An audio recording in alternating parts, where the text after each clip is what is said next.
Please share the information provided in this video. Always remember that a crucial part of removing a person's confusion is understanding his or her unique source of it. In this video, we're going to look at the fundamental flaw in Calvinism and some of the responses that are usually given for it, at least the ones that I've experienced in my experience. Sorry, I've been gone for a while from YouTube, but I'm back. Calvinism. Now, it can be a lot of things, but one of the fundamental things it is that humans don't make choices. God makes choices, and humans are just born evil, and we can't choose to be good. We're just incapable of it. It's impossible. And then God chooses for someone to be saved, and they don't have a choice in that. And the ones who don't get saved, they don't have a choice in that. And the ones who do get saved, God just chooses for people to become Christians. If you don't know what saved means, basically to have the blood of Jesus Christ be on you, in the sense that you are not going to be punished for your evil deeds. Christ will, and then you're saved from the punishment and the power of sin to run your life. Now, the fundamental problem with Calvinism is, where does evil come from? Or so as atheists like to put it. If God is perfectly good and all-powerful, then why do bad things ever happen? I mean, how could anything bad ever happen? How could this God exist? He either doesn't exist or nothing, because God would never let anything bad happen, and He wants nothing bad to ever happen. And if you were God, wouldn't you stop bad things from happening? So that's the fundamental flaw. And like, the response is, well, we have free will. But Calvinists say we don't have free will to be good or evil. Now, so, just where does evil come from? If it's not my fault, if I don't choose to do it, if I'm just made this way, where does evil come from? Okay? Now, there's a lot of responses Calvinists could give, but these are the ones that I've run into.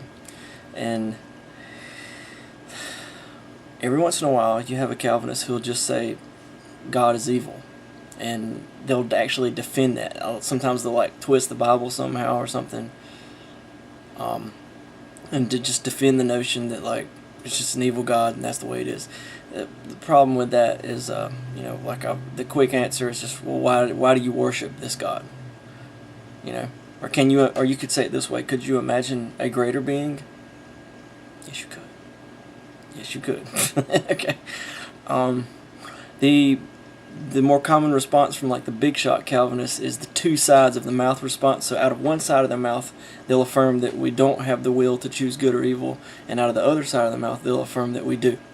So usually what they'll say is, we're just born in sin. What can a dead man do? He can't choose not to sin. He's just born in sin, dead in sin.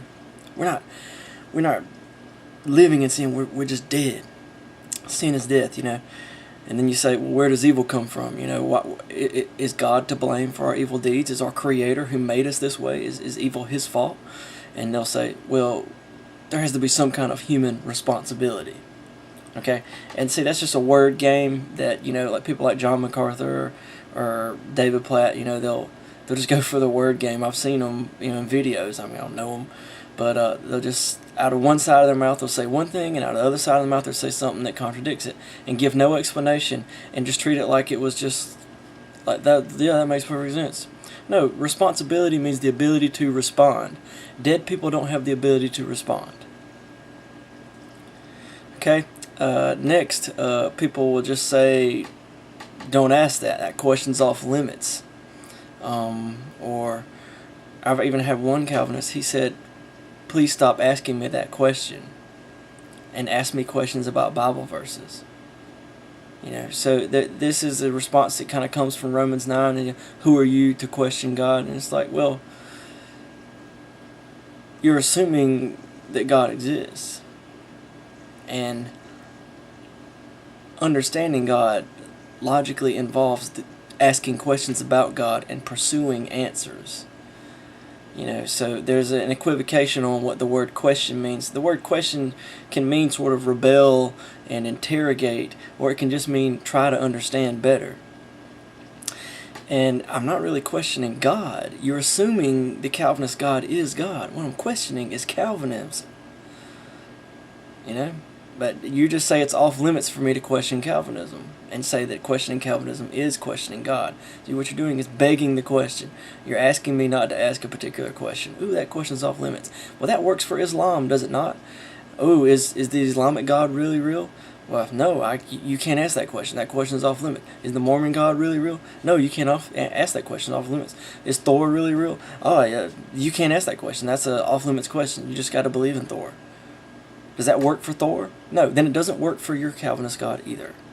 And then finally, gosh, I can't remember the other response I always get. But anyway, I'll just end it there and have fun. Bye.